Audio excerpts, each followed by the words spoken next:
Selamat datang di Galeri 13.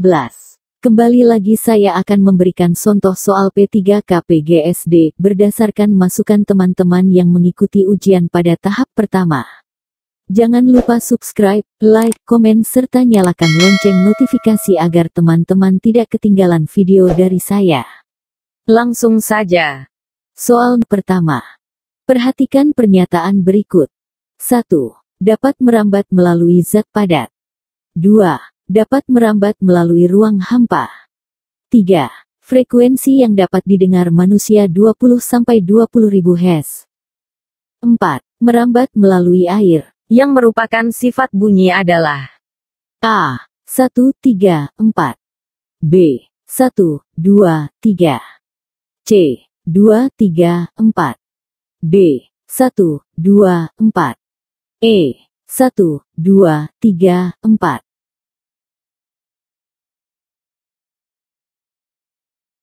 Jawaban yang benar adalah A. 1, 3, 4.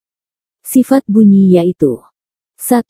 Bunyi bisa merambat melalui zat padat, zat cair, dan gas. Getaran bunyi merambat dalam bentuk gelombang. Bunyi hanya merambat jika ada medianya, jika di ruang hampa bunyi tak dapat merambat. 2. Bunyi yang dapat didengar manusia pada frekuensi antara 20-20.000 Hz. 3. Bunyi bisa diserap dan dipantulkan. 4. Bunyi bisa dibiaskan. 5. Gelombang bunyi bisa mengalami pelenturan. 6. Bunyi atau gelombang bunyi mengalami perpaduan. Soal selanjutnya. Perhatikan langkah-langkah berikut. 1. Rumah siput menghantarkan getaran melalui cairan yang memenuhi rumah siput, sehingga dapat ditangkap oleh sel-sel saraf rambut getar dalam rumah siput. 2. Otak menerjemahkan sinyal listrik sebagai sensasi bunyi. 3. Suara ditangkap daun telinga dan diarahkan melalui saluran telinga. 4. Getaran suara ditangkap gendang telinga dan diteruskan ke telinga tengah. 5. Sel-sel saraf rambut getar di rumah siput menghantarkan sinyal listrik akibat getarannya ke saraf pendengaran. 6. Saraf pendengaran menghantarkan sinyal listrik ke otak. 7. Getaran diteruskan oleh tulang sanggurdi ke rumah siput atau koklea. Urutan langkah saat kita mendengarkan suara adalah A. 3, 4, 7, 1, 2, 5, 6, 2. B. 3, 4, 7, 1, 2, 5, 2, 6. C. 3, 4, 7, 1, 2, 6, 5, 2. D. 3, 7, 4, 1, 2, 5, 6, 2. E. 3, 4, 7, 2, 1, 5, 6, 2.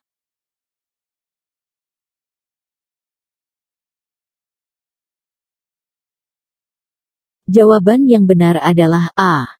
3, 4, 7, 1, 2, 5, 6, 2. Soal selanjutnya. Perhatikan gambar. Pencernaan lemak dilakukan oleh organ pada nomor A. 1. B. 2. C. 3. D. 4. E. 5.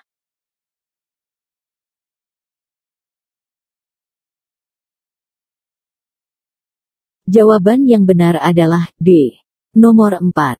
Organ pencernaan yang mencerna lemak adalah usus kecil duodenum atau usus halus dan pankreas. Di bagian atas usus kecil, lebih tepatnya duodenum, proses emulsifikasi lemak secara mekanik berlanjut dengan bantuan asam empedu yang dihasilkan dari kantung empedu. Asam empedu adalah zat yang mampu mengemulsi lemak dan merubah ukurannya menjadi beratus-ratus kali lipat lebih kecil dari ukuran normalnya. Di saat yang bersamaan, pankreas, organ kecil yang terletak di bawah perut, menghasilkan enzim lipase untuk mengemulsi lemak secara hidrolisis menjadi gliserol dan asam lemak. Kedua senyawa tersebut akan bereaksi dengan garam empedu untuk menghasilkan molekul-molekul lemak yang lebih kecil lagi, disebut micel. Soal selanjutnya. Perhatikan macam-macam gaya berikut. 1. Gaya gesek. 2. Gaya magnet. 3. Gaya listrik. 4. Gaya pegas. 5. Gaya mesin. 6. Gaya gravitasi. Yang merupakan gaya tak sentuh adalah A. 3, 4, 6. B. 3, 5, 6. C. 2, 5, 6. D. 2, 3, 6. E. 2, 4, 6.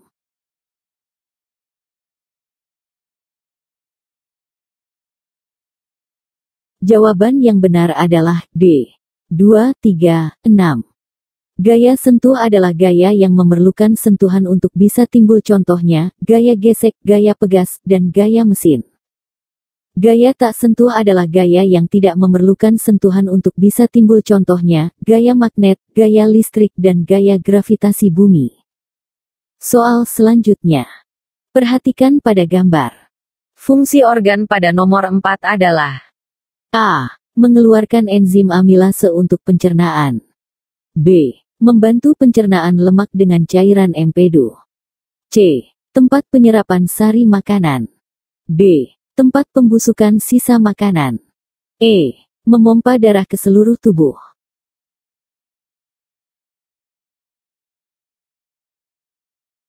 Jawaban yang benar adalah B. Membantu pencernaan lemak dengan cairan empedu. Gambar nomor 4 adalah empedu. fungsinya dalam pencernaan adalah membantu penguraian lemak. Kegunaan lainnya adalah membantu fungsi hati dalam pengeluaran zat sisa metabolisme dari dalam tubuh. Soal selanjutnya. Perhatikan gambar berikut. Fungsi terumbu karang seperti nampak pada gambar dalam upaya pelestarian alam adalah A. Menjaga ekosistem laut. B. Tempat wisata bahari yang menawan. C. Menawarkan keindahan laut. D. Sumber makanan bagi manusia. E. Bahan obat-obatan bagi manusia.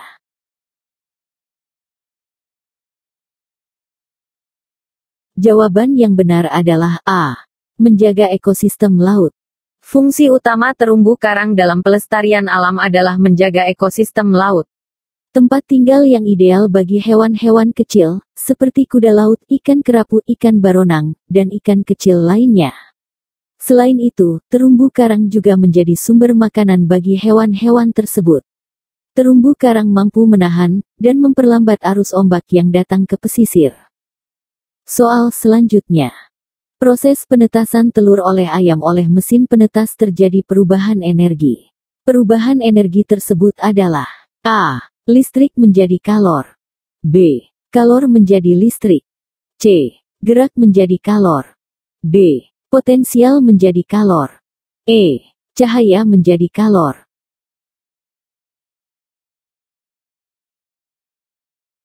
Jawaban yang benar adalah A. Listrik menjadi kalor. Cara kerja mesin penetas telur mirip dengan perilaku induk ayam, yaitu mesin penetas bertindak sebagai induk ayam.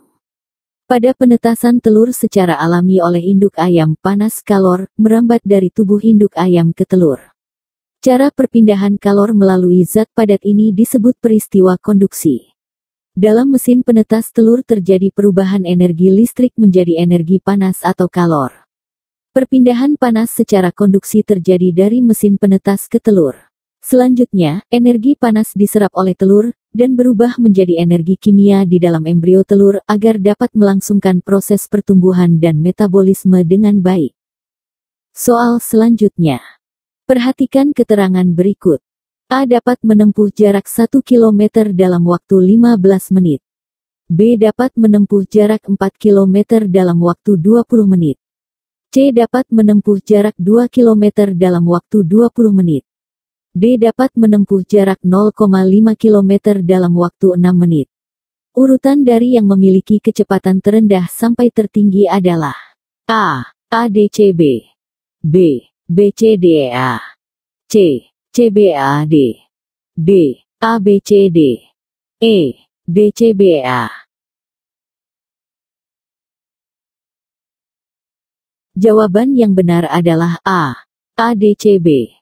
Kecepatan A adalah 1 km dibagi 15 menit sama dengan 0,07 km per jam. Kecepatan B adalah 4 km dibagi 20 menit sama dengan 0,2 km per jam.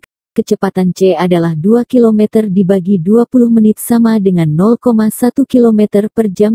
Kecepatan D adalah 0,5 km dibagi 6 menit sama dengan 0,08 km per jam. Soal selanjutnya. Perhatikan posisi burung yang sedang terbang bebas seperti pada gambar berikut. Saat terbang di udara, gerakan burung tersebut dapat dijelaskan dengan hukum ketiga Newton, yaitu dengan cara memanfaatkan sifat aliran udara.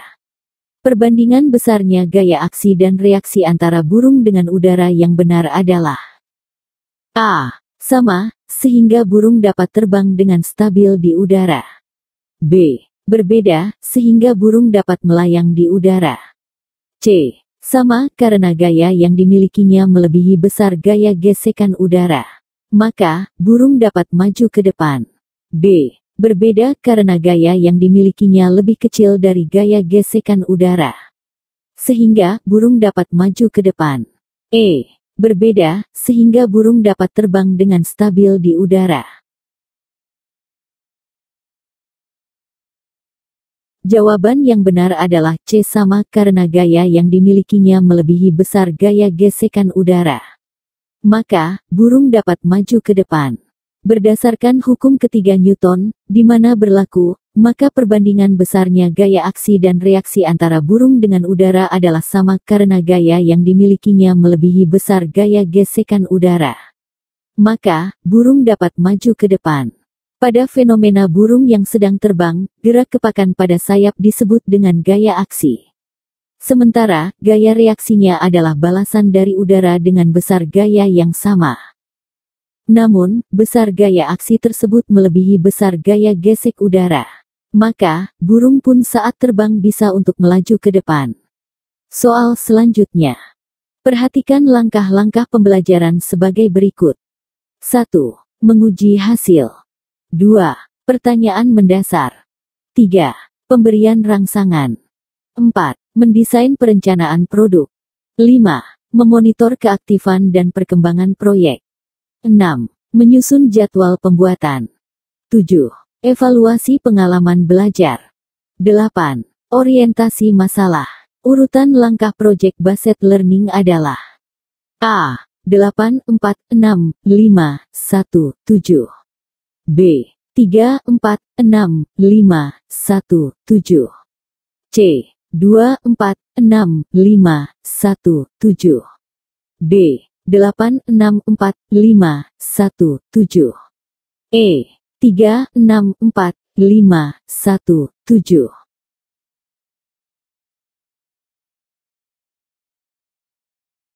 Jawaban yang benar adalah C. 2, 4, 6, 5, 1, 7.